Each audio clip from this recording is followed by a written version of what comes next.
Hi, I'm Shane. A few videos back, I discussed surrealist techniques and I briefly mentioned decalcomania. Decalcomania. Mania. Decalcomania is where you apply wet paint or ink to a surface and then press it onto another surface. The idea is that you randomly produce shapes and patterns, and then your subconscious can then be stimulated to find images in those.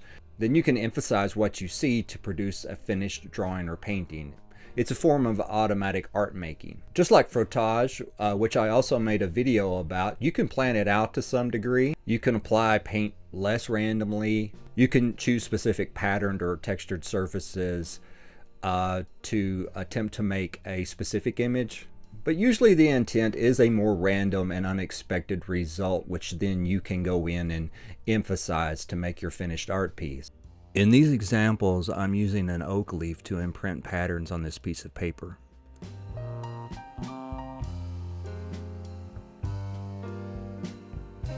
I also use some crumpled aluminum foil.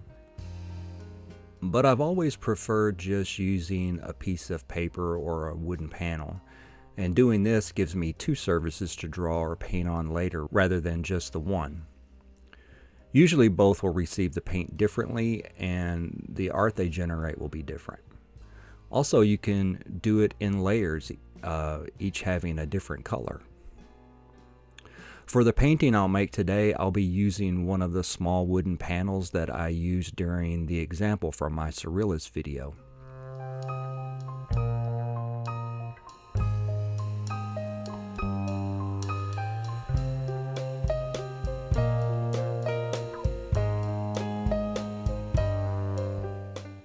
The applied wet media can become either positive or negative space, positive space being the subject and negative space being the areas around the subject.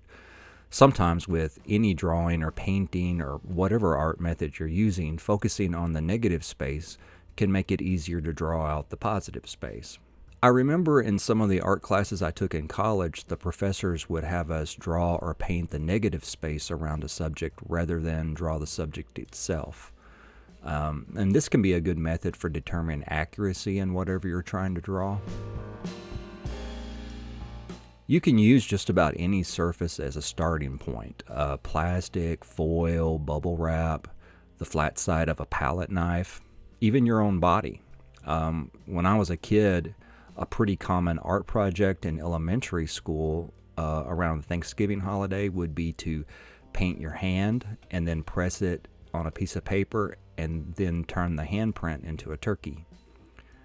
You could even do the ink blot method of folding painted paper in half, forming a mirrored pattern.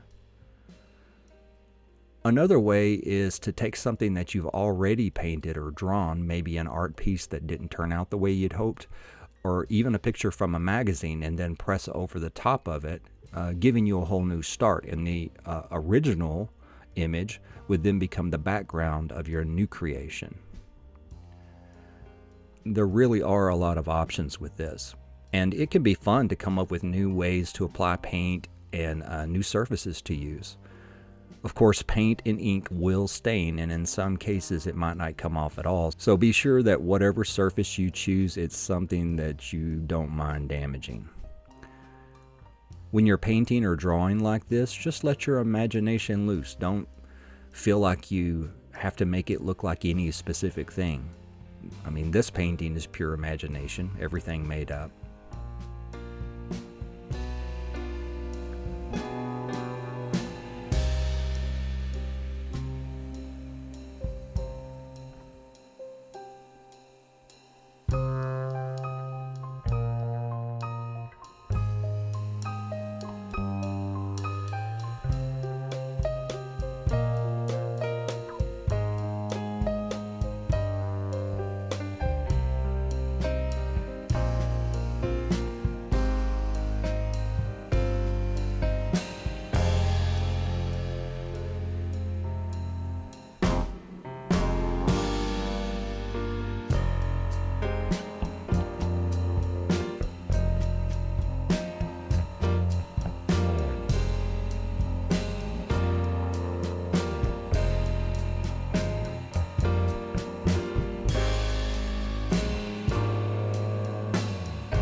Well, I hope some of this helped stimulate your creativity and give you some ideas. I hope you found it helpful. Thank you for watching.